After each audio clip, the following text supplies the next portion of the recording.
Time to start.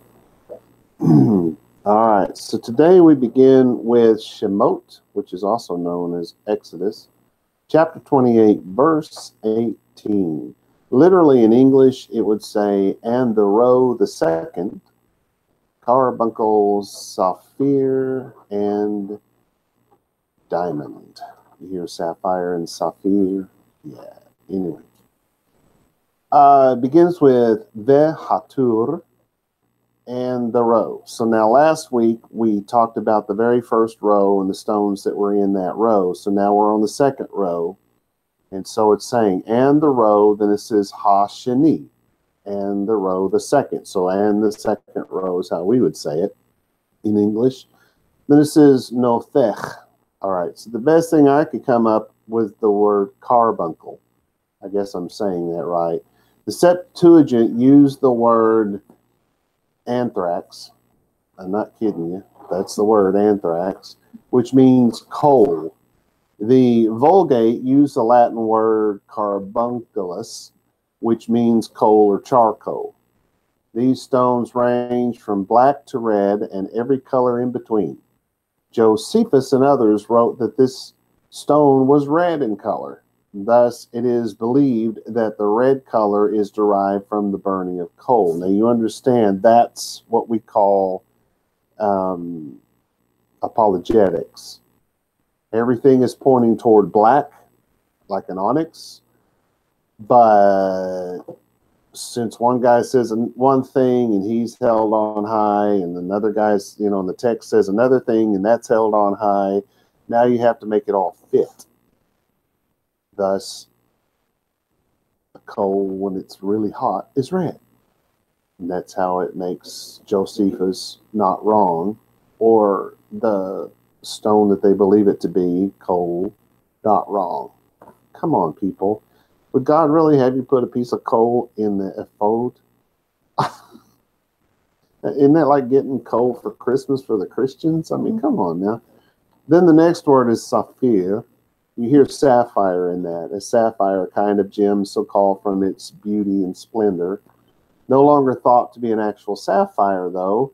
It is now thought to be a lapis lazuli stone with a deep ocean blue-green color. I read all the arguments and stuff, and they sounded reasonable, but the truth is just what I was saying last time.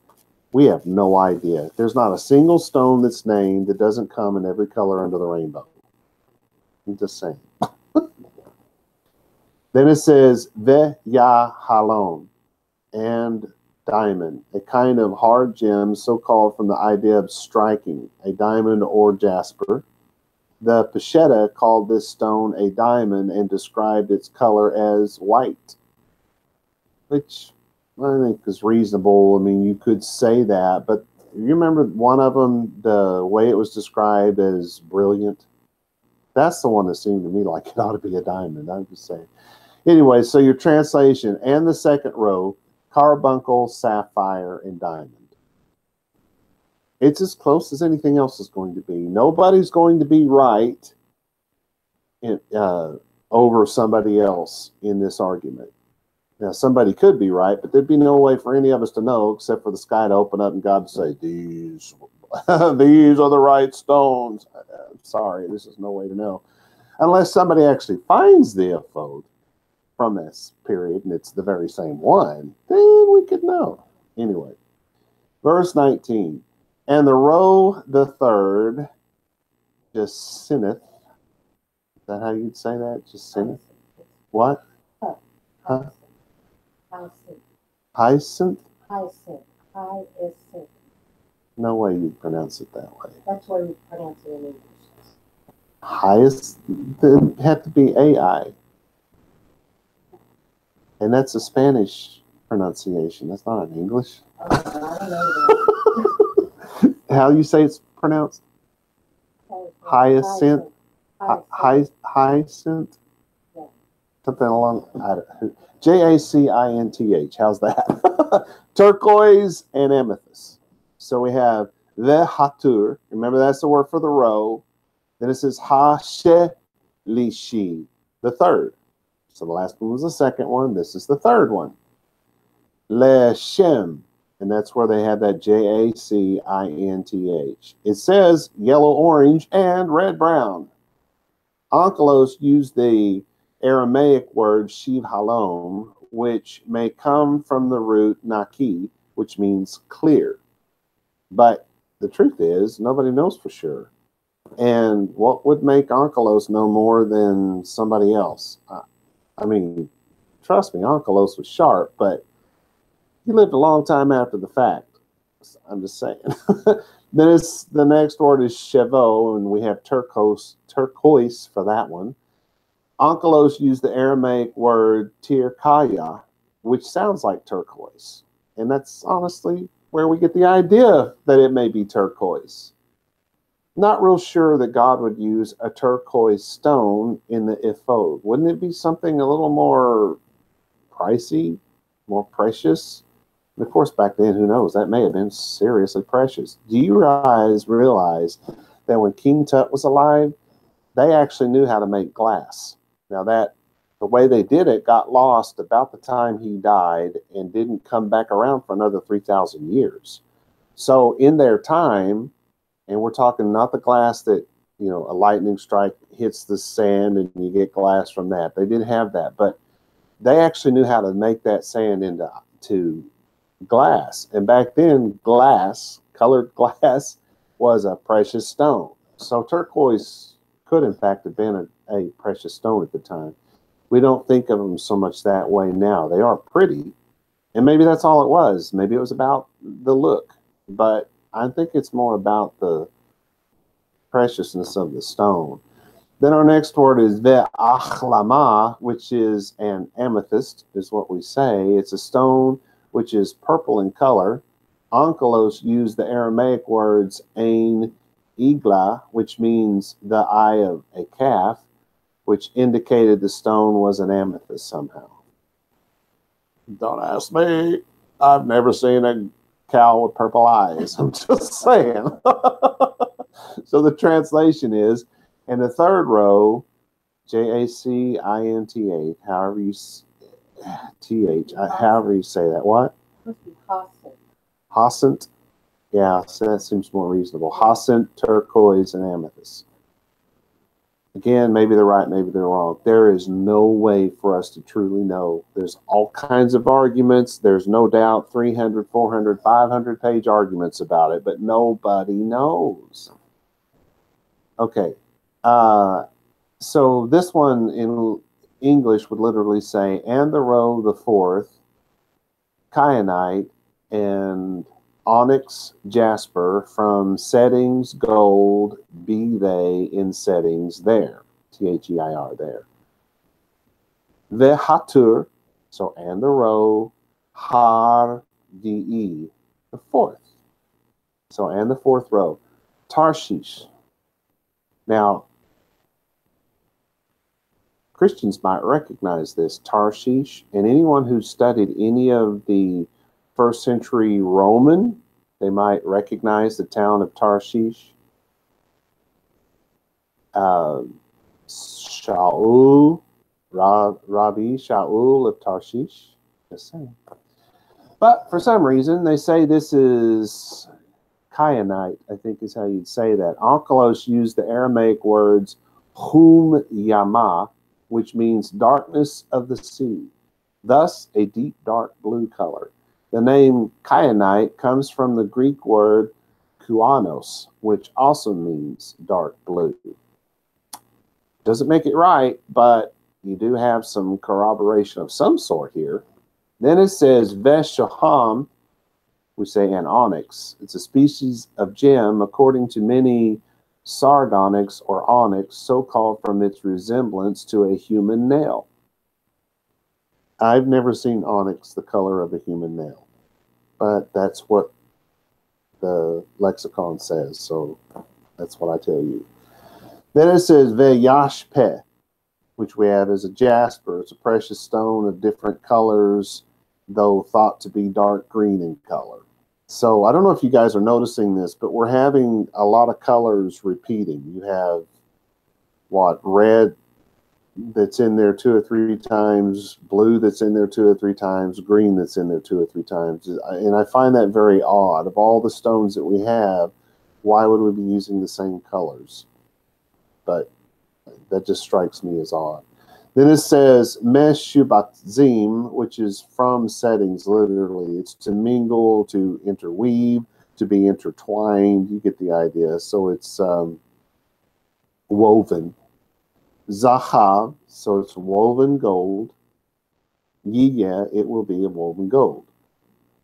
Then it's their settings will be of woven gold. So your translation then is, and the 4th row, kyanite, onyx, jasper, from settings of gold, are they in their settings? That's how it was written. From settings of gold, are they in their settings? So they will be placed in settings of gold.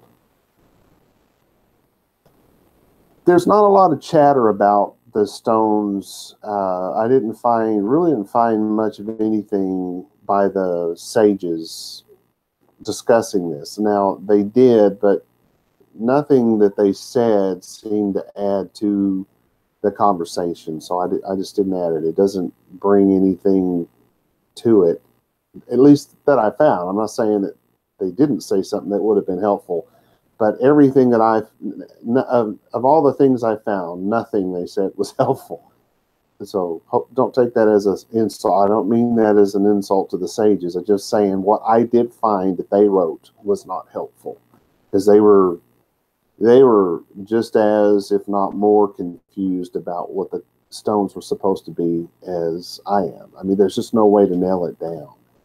All right, so in verse 21, literally in English, and the stones shall be them upon names, children Yisrael, 2 that means 12, upon names them, carvings, seal, man, upon name it shall be them, to T-O, then T-W-O. So it's, and then it's 2 teens, so it's 12 tribes, or for the 12 tribes. Maybe I should use the word for, it'd be a lot less confusing. Okay, we start off with Ve'ha'avanim. Okay, I'm just saying stuff now. Ve'ha'avanim, and the stones. Even, you hear stone in there, Veha, and the avanim. Even is stone, avanim is stones in plural. So it's and the stones. Whatever they are, we don't know, but we do know they're precious stones. Ya'an. So literally that shall be them. So those stones will be something. They will be on something. They will be above something. They will be established on something. We'll figure out what it is, or something will be established on them, I should say. It could be either way, right? But then it says Shemot, names. So they're either going to be placed on names, or more likely, names are going to be placed on the stones. See, it makes more sense, doesn't it? And so it's the names, and we've already read it. We're going to know that it's the 12 tribes, right? But there's some stuff there about the 12 tribes we're going to have to think of. So the names will be on the stones. What names? It says B'nai. We know that that's children. So it's child in plural, children. That'll be boys and girls. Yisrael. So you're going to put the names of the children of Yisrael. It says Shetem tu Esrei. So 12. The 12, well, it doesn't actually say tribes here, does it? Does it? Did I miss that? No, the children of Yisrael, 12, and then it says all, which is the word for upon, above, established upon. Shemotam, on their names. Their names, the names of the 12 tribes will be established on top of these stones. It's pretty straightforward, actually. Then it says P2He, so there you have your engraving, the word for engraving, Chotam, so to be engraved like a seal. And in their day, people would wear rings, right? And they would put their family name or something in there. And when they would do an important document, you know, it'd be written out on a lambskin or something like that, going back this far.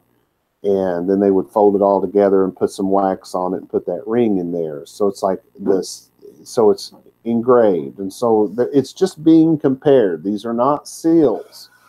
It's just that the names will be carved into the stone as if you were making a seal.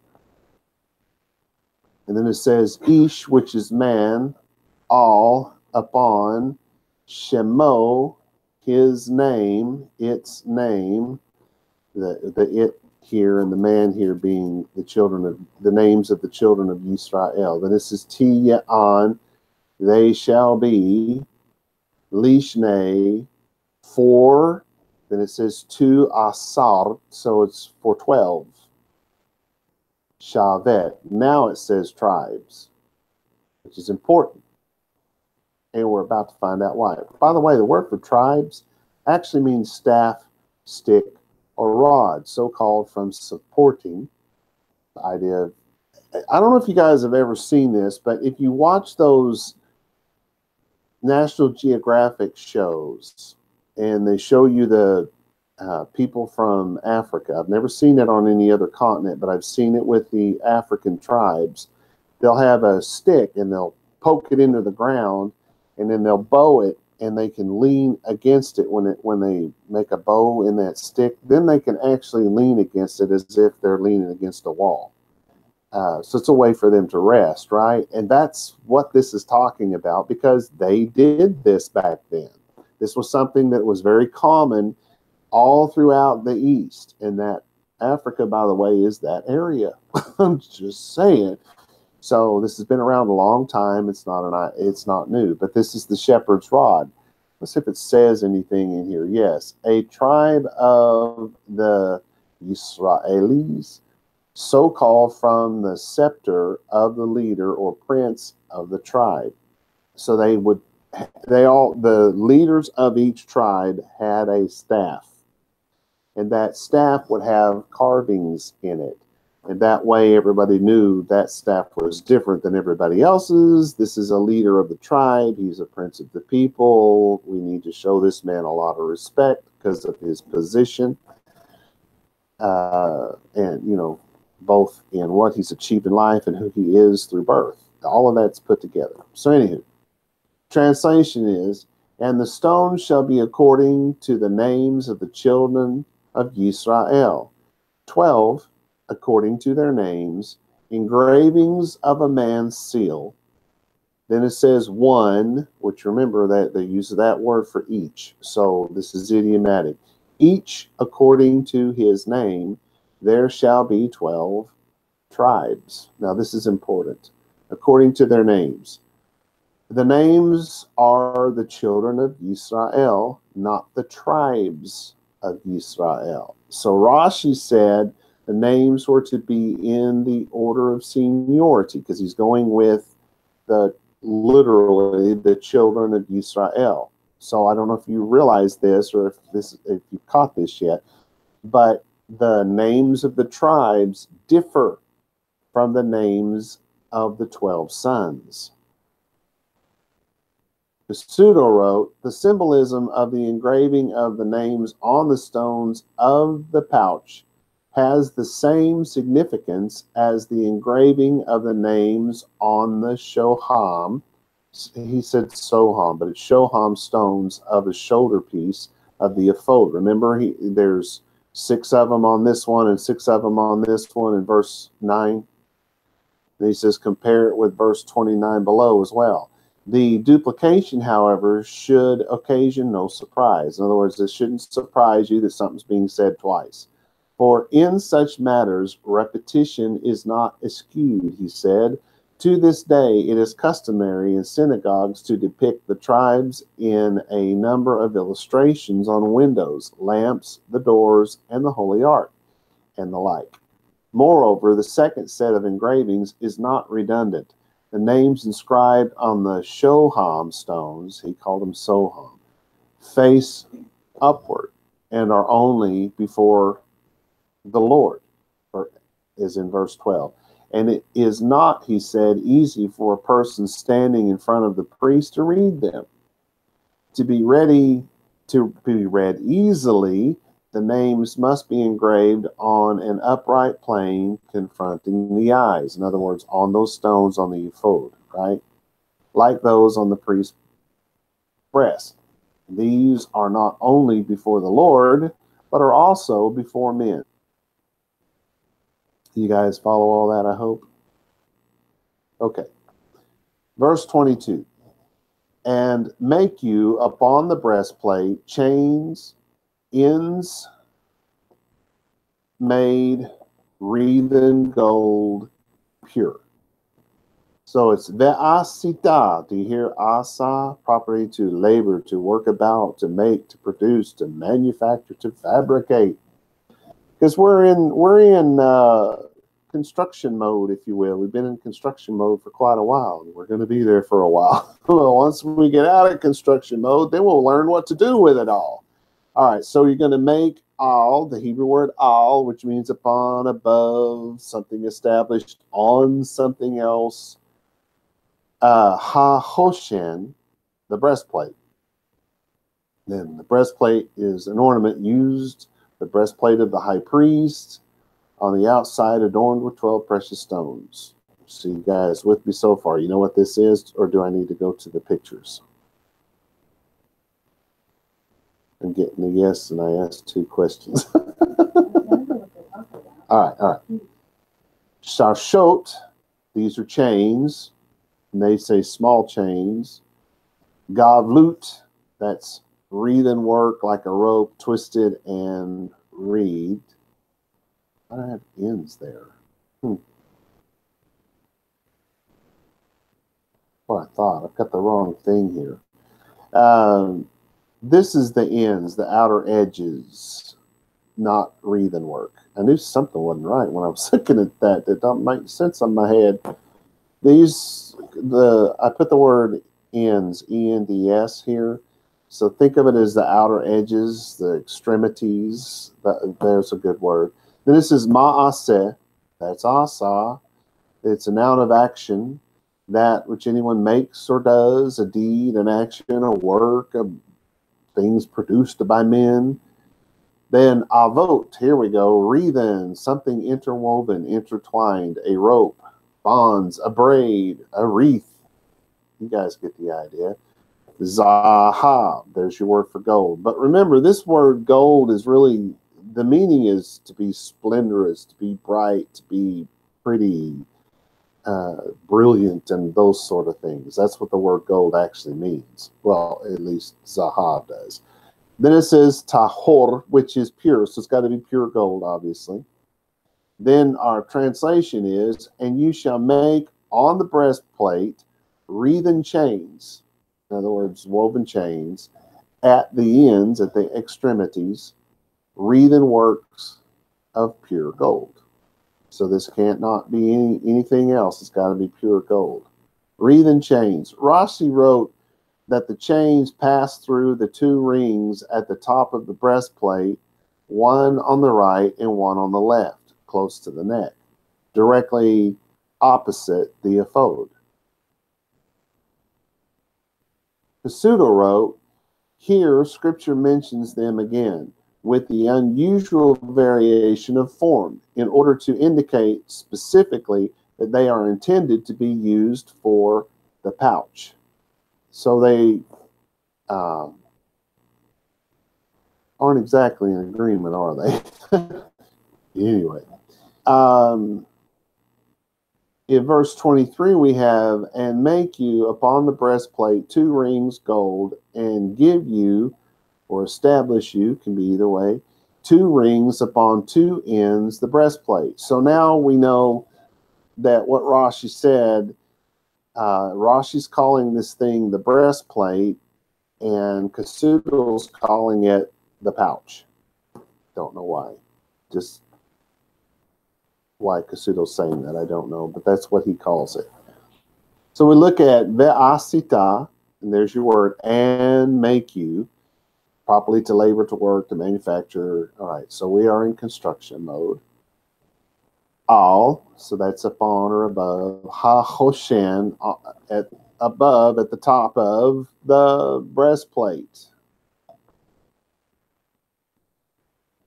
Shite, so there's two. Taba'ot, rings. It's a seal ring of any sort. Okay, so the meaning there, then you're talking about, something like this. Can we? I don't know if you can actually see that. There, does that help? So it's a ring, right? But what they're talking about is not a ring you put on your finger. They're talking about the fact that it's round. You guys follow what I'm saying? So there's rings at the top where these chains are going to connect to. And the purpose eventually is going to be to hold it on the person's body so it don't fall off. You get it.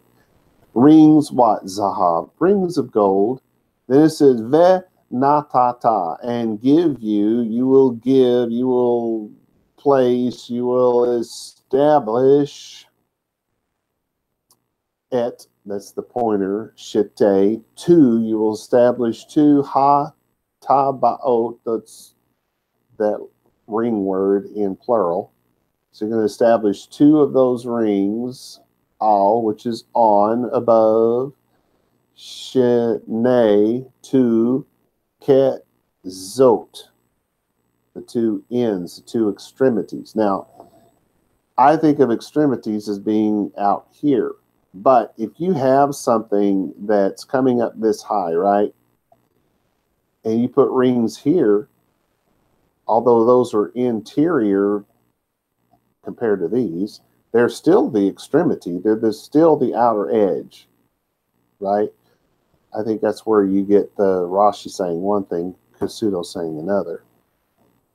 All right, so it's the extremities, ha-hoshen, of that breastplate.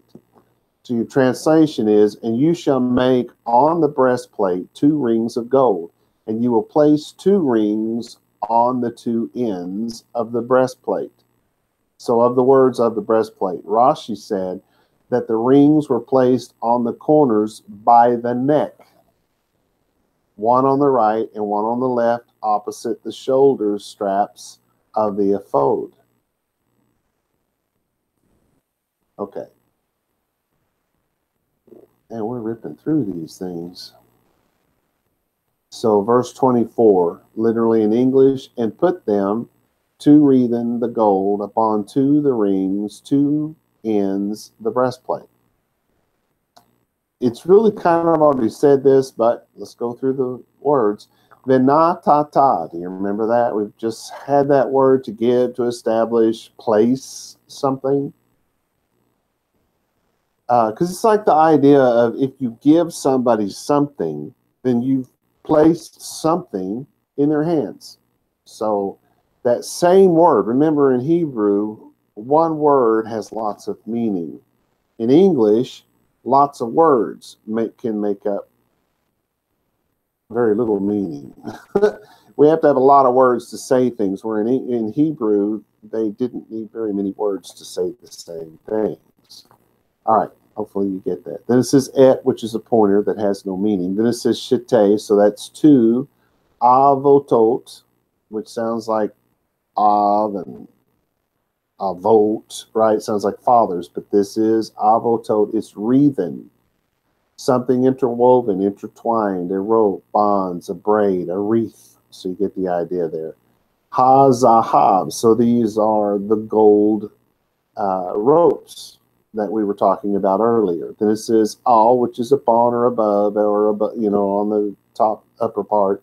Shite, two, ha-tabaot, the two rings. Then it says el, which is to, ket zot, to the ends, the extremities. Then it says ha-hoshen of the breastplate. So, and you shall place the two wreathen gold. You should know that those are the chains on the two rings at the ends of the breastplate. It does not say chains in this verse, but that's what we are talking about. Verse 25, 2, the number 2, ends 2, the number 2, the wreathen shall give upon the number 2, the embroidered, and put them upon shoulders, the ephod, to front faces it. It's been pretty, not so much detailed as God's saying the same thing over and over here. He's really trying to drive something home here. He's really trying to be very careful with their understanding of his words. So it starts off with ve'et, so it's and then it's a pointer, shite, and to ketzot. Those are the ends, the extremities. Shite, that's two, ha'avot, so the two extremities, the two wreathen, the intertwined, the interwoven, T10 shall give or shall place. In this case, it's going to be shall place. All, which is upon or above. Shete, that's two. Hamish bezot, the embroidered.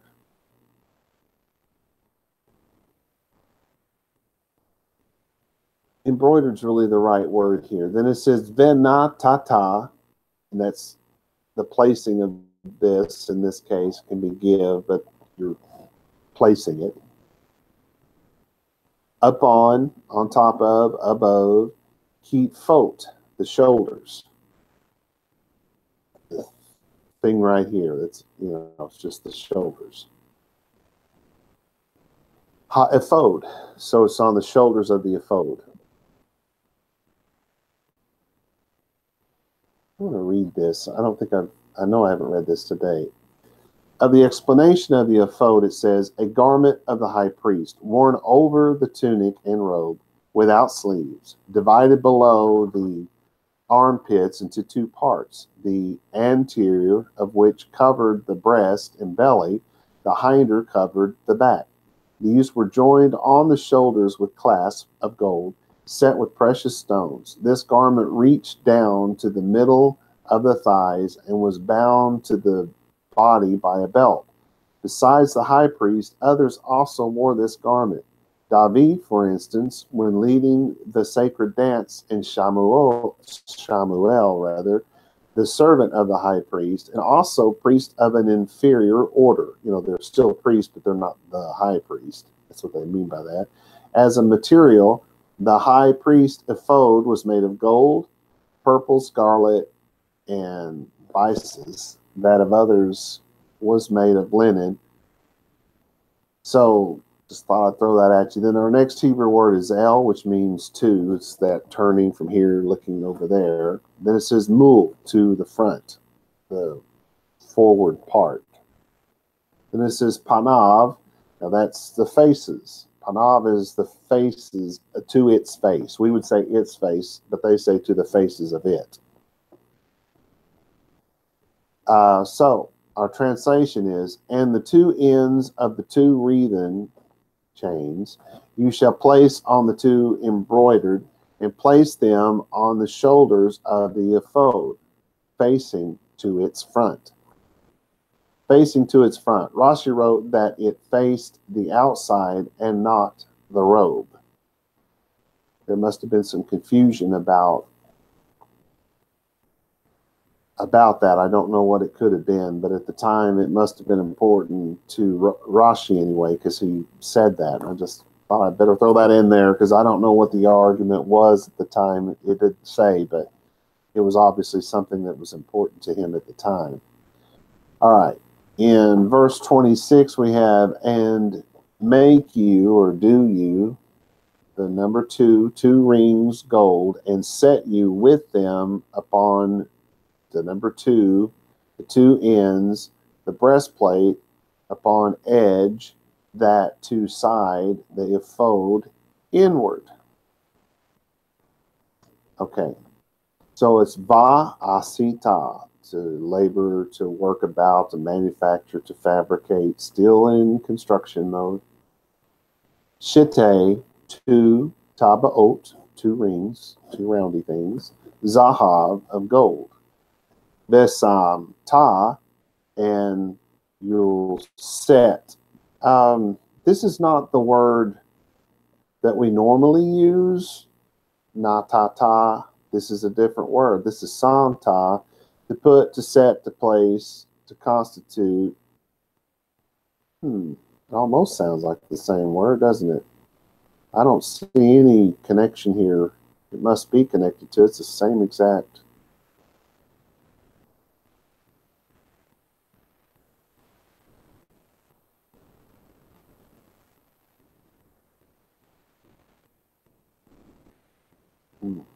It's not the same exact meaning, but it almost is.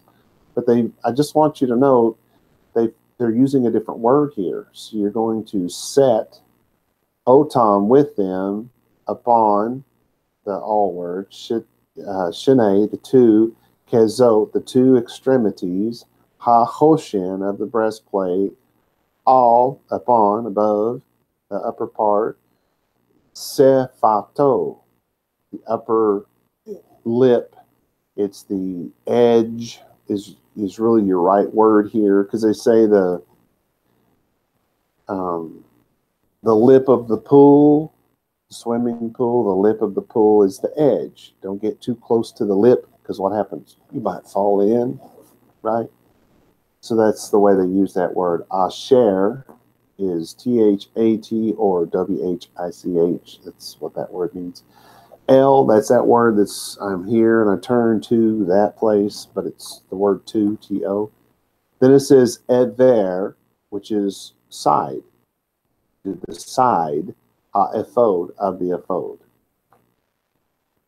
Then it says baita, inward. That's interesting. It's from the word bait, which is house, movable house, a tent. See if we have the inner part, what is inside or within, is, so they're using it in that way. So your translation, and you shall make 2 rings of gold, and you will set it in them on the 2 ends of the breastplate on the edge to the inward side of the ephod. Of the words on the edge, Rashi wrote that the rings were at the bottom of the breastplate on either side facing the ephod. So what we've gone from is talking about the ones up here to the ones down here, right? The Suda wrote, that is to say, that's what he said. That is to say, the ring shall be placed inside on the inner half of the doubled pouch upon the priest's heart, and not on the outer half. I would show you pictures of this, but I don't think I have a picture that will help. I really don't.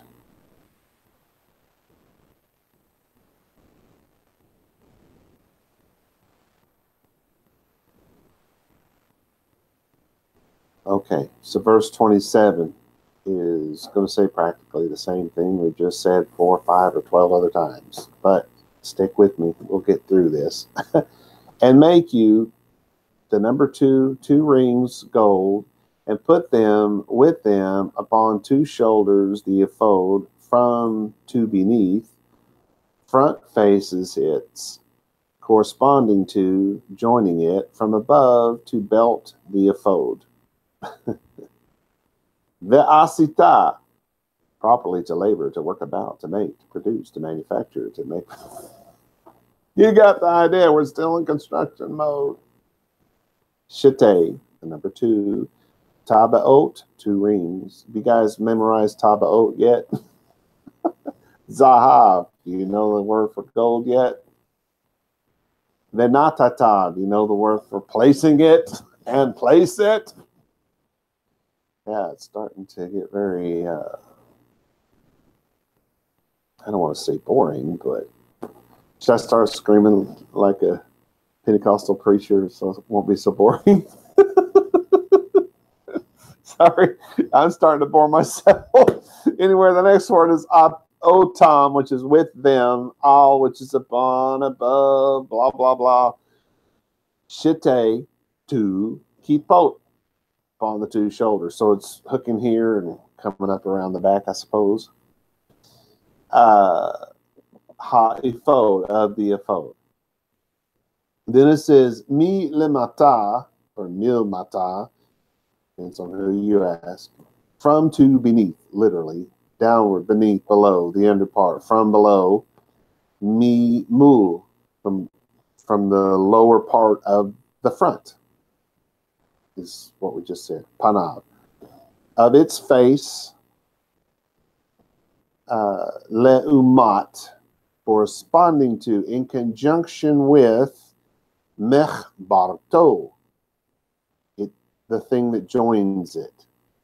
Mima'al, from above, the thing, this is corresponding to the one above, right? Lecheshev, to belt it, to tie it together, to buckle might not be the right word. It's more like a belt, because that's what these ropes are doing. They're tying it on like the belt would tie your robe on. You guys follow that, I hope? Ha-ephod, so of the ephod.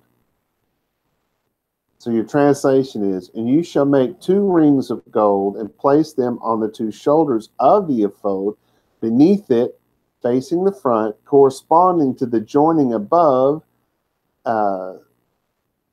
to belt the ephod. That's the way that should have been written. I have that a little bit wrong.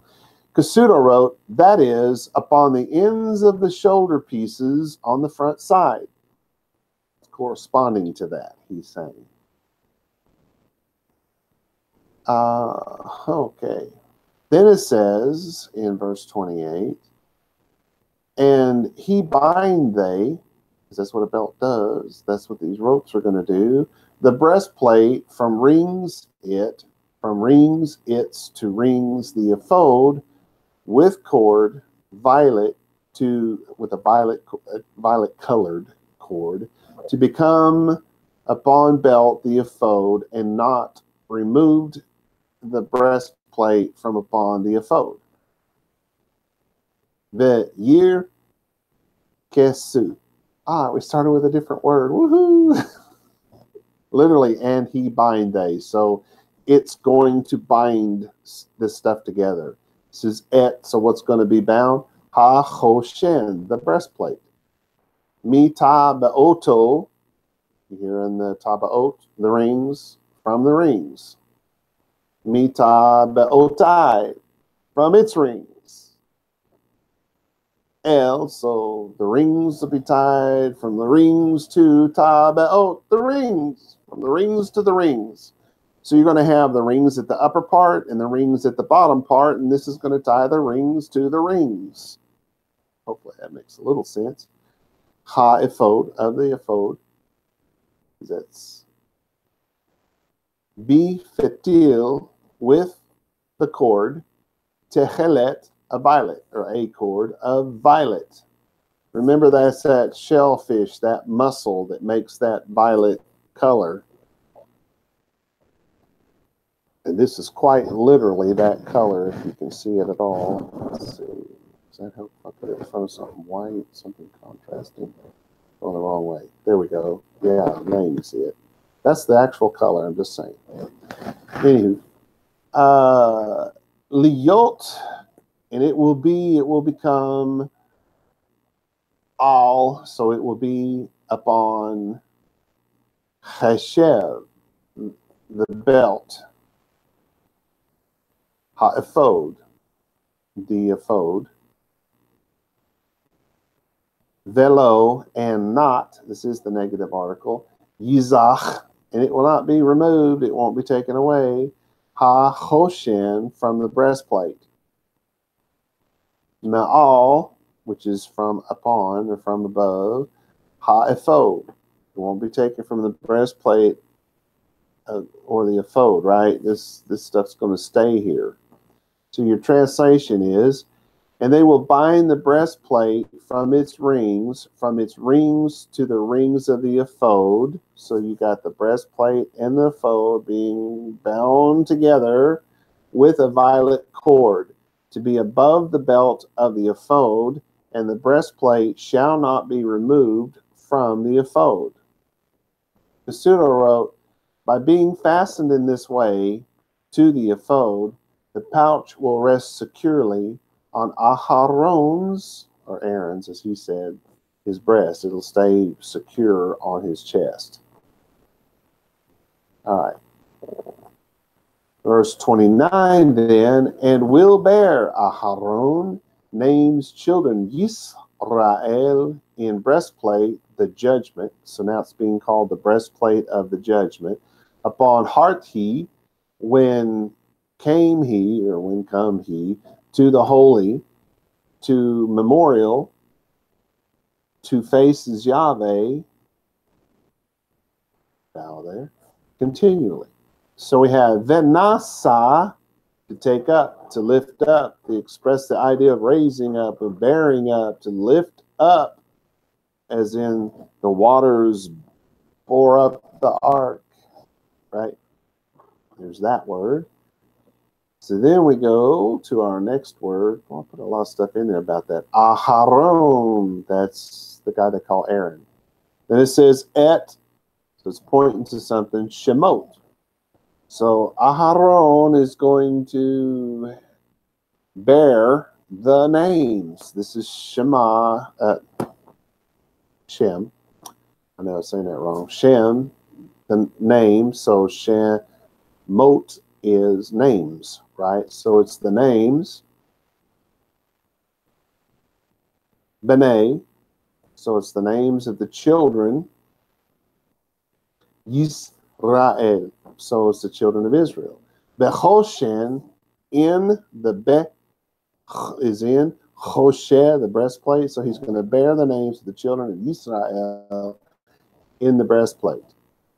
Hamishpat, the breastplate, the judgment. So that's that's its formal name then, is the breastplate of judgment. Then this is upon Libo. That's heart he. So upon his heart. Bevo, so boa, come here. Be is, am I looking at the right word? Yeah, bo. So it's, literally it's in, come, he. So when he comes, El, to, Ha, Kodesh. So when he comes to the holy, he's going to wear this. So he's probably not going to wear this for everyday use, right? He could, maybe so, but for sure, he has to wear it when he comes to the holy place. Remember, it's the holy and it's the holy holy. Now, in the Western world, we call it the holy, and then we call it the Holy of Holies, right? There's actually three holy places, three levels: holy, holy, holy, holy, holy, holy, right? Or is it just holy and holy, holy? That's somebody's homework assignment. Somebody take that on. Tell me what it is. It's a trick question, by the way. Then it's le-zi-karon, and that's to be a memorial, a remembrance. It's what you think of when you say memorial. Then this is li-ne, which is two faces. So it's before the presence of, and then it gives Yahweh, the proper name of God. And we all bow. Then it's tamid, perpetually, continually. It's supposed to, every time he does it. Not that he does it all the time, but every time he goes there, he wears this. That's what's being said. All right, so our translation. And Aharon will bear the names of the children of Yisrael in the breastplate of judgment on his heart when he comes to the holy for a memorial in the presence of Yahweh continually. Pretty easy, right? It was suggested by Kasuto that the purpose of the Urim and the Tumim, which we haven't even studied yet, is given in a roundabout way. In other words, that they will bear the names of the children of Yisrael in the breastplate over his heart. Don't really know what he meant by that, but it sounded good to me at the time. All right, we have just enough time to come to the Urim and the Tumim. Finally, we're there. Verse 30, which will probably make the thing that Kasuto said make some sense. I'm just saying.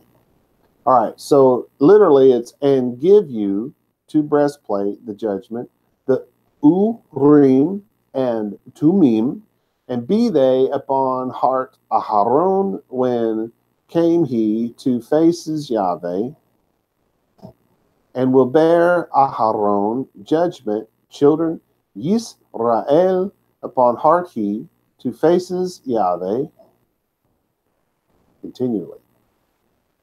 This kind of sums it all up. Venatata, and give and place. So something's going to be placed.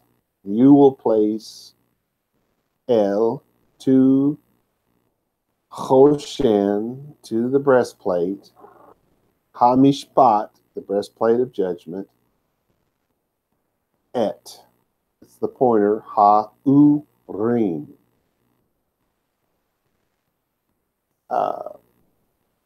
I've not given myself any information here. There's something that's called the Urim.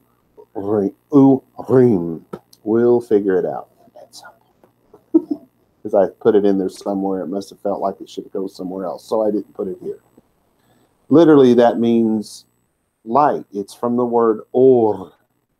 Vayehi or, let there be light. It's that word. So it's lights. It's light in plural. The lights.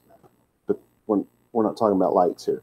Ve'et and ha-tumim, which is the word for perfection. So the lights of perfection. Again, that's a literal translation. It's not going to be exactly what we're talking about. Ve'hayu, and be they, or they will be, all upon lev. That's the heart, central point of the blood, the seat of the life, the seat of the mind, the emotions, the blah, blah, blah, right? You do realize that in biblical times, the heart, the mind, the spirit, the soul, all of those things that we divide up and compartmentalize in the Western world were one thing and one thing only. They were the sum total of who you were. So if you said, my heart says yes, but my mind says no, in biblical times, you were suffering from a condition called schizophrenia. Just saying. It was all the same thing. Your heart wasn't here while your mind was here. It's all one thing in their world. So always keep that in mind. So it's above the heart of Aharon. So it's obviously going to be sitting over here. Bevo, when he comes, Lipne, to the faces or before the faces of Yahweh. That's the proper name of God. And God does not have a bunch of names. There's all these books out there, the 50 names of God, the 100 names of God, the 40,000 names of God. God has one name, and I just said it. By the way, just in case somebody's freaking out saying, oh my God, you can't say the name of God. Nobody knows how to say the name of God. So rest assured, I didn't say it right, because nobody knows how to say it right. And anyone who tells you they do is sadly mistaken. It is utterly impossible to know how to say the name of God at this point. Until God opens up, and until the clouds open up and the voice from above comes down and pronounces God's name, we don't know how it was pronounced. No matter who the person is saying he knows how it's pronounced, no one knows. It is the ultimate taking of God's name in vain. Because God gave his name, it is in his own works, and we only have half of the Bible, by the way. Half of it. If you're a Jew and your Bible is the Jewish Bible, you only have half of it. If you're a Christian, and your Bible is the Christian Bible, you only have half of it. Even if you reject the Jewish part of it, what they call the old part, the Old Testament, and only accept the New, you still only have half of the New. So half of it's missing. But the half that we do have on the Jewish side, it puts God's name in there almost 8,000 times. So you're talking 16 to 20,000 times that God's name was written down with the intention of it being read out loud. From the beginning, you get all the way into the 1st century, and foreign slaves know how to pronounce God's name out loud. That's how common God's name was in that time period. Somewhere after the 1st century, somewhere between there and the 12th century CE, the Jews, not somebody else, but the Jews, developed an aversion to saying God's name. They said it was so holy it couldn't even be pronounced out loud. Really? Because if that's true, then anything God said would be so holy, it could never be followed, right? It could never be said out loud. You could never be, it's so holy you can't read it. It's so holy you can't live by it. Come on, people. This is so ridiculous. What they did was the ultimate way to take God's name in vain. They took that name that was given to us, a name that was so common foreign slaves knew how to say it, and buried it, destroyed it, erased it from the face of this planet. And there is no way humanly possible for anyone to know how it's supposed to be pronounced. And I doubt seriously that I'm actually pronouncing it correctly. But I do know I'm pronouncing it as closely as possible. And that's the best I'm going to do. That's the best I'll ever be able to do until, I see God face to face. But to not say God's name is not to understand who God is at all. It's just to accept the nonsense that came out of the Dark Ages by men who didn't even speak the Hebrew language. It's disgusting to me. And I can't even say it out loud without getting myself in trouble by people who are walking around in the darkness of their ignorance. But anyway, say Yahweh. It's at least you're showing the effort. How long do you think you'd stay married to your wife if you called your wife the name? Or hey you?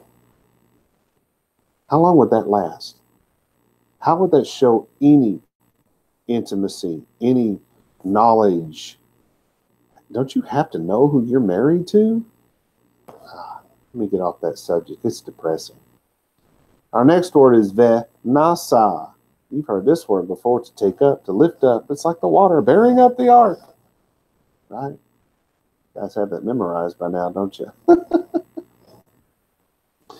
So, who's going to bear it up? Aharon. Does that mean he's the only one that'll ever do this? No. Aharon, at the time, was the high priest. So he was the one who was going to start it. And the high priest would continue it. That's the way it was supposed to be. Et mishpat. So this is the judgment. Remember, this is called the breastplate of judgment, right? So he's going to bear the judgment. Oh, no, this is different here. We're not talking about the breastplate. We're talking about judgment. This is judgment according to the Torah, by the way. It's used of the act of judging, according to the Torah, by the way, of a place of judgment. That's done according to the Torah, by the way. B'nai, that's the children. Yisrael. Who's going to bear the judgment of the children of Yisrael. So if their judgment's harsh, his is going to be harsh. Al, which is upon libo, his heart. That is a heavy weight for a man to carry. A truly heavy weight for a man to carry. Lipne, before the face, is in the presence of Yahweh. Tamid, perpetually, continually.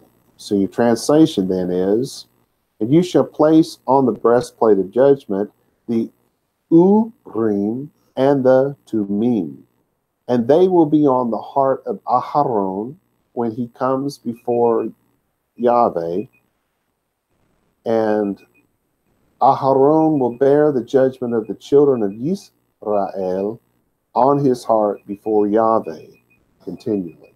Guess I have to do something to stop that. I can't stop that. Somebody crawl over there and press a button or something. I can't see. We're using something different. Of the words Urim and Tumim, Onkelos, is Shemot by Drauzine and Wagner, wrote the following. It is impossible to know how these objects functioned, and scholars speculate with different ideas. The Aramaic simply repeats the Hebrew words. Now, Cassuto wrote, thus it is possible to arrive at the following conclusion concerning the use of the Urim and the Tumim contained in the pouch of judgment. They serve as a means of inquiry of God, that is to say, of obtaining from the deity, with the help of the priest, an answer concerning matters beyond human. I couldn't figure out what the word was supposed to be there. Human understanding, I suppose. It is also possible to access the nature of the Urim and Tumim and to postulate that they were two lots, one for an affirmative and the other for a negative answer, or one for the first possibility and the other for the second.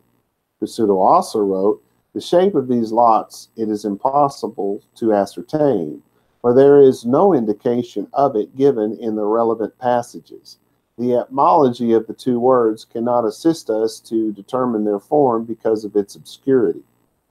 Cassuto also pointed out that Leviticus 16:8 gives us an example of a priest using two lots in his decision as to which goat was for atonement and which one was for Azazel, that's the scapegoat. But then makes the erroneous jump to the two lots being the Urim and Turim. Now I added that. So he's saying that he believes they're two stones, and they're two stones that are used as lots. And one of them, somehow you throw it down and you get something that says, okay, the answer is yes, and then you throw it down and okay, the answer is no. This is a humongous jump. This is a mind-boggling leap, you know, through the wormhole over to the other side of the world kind of a jump.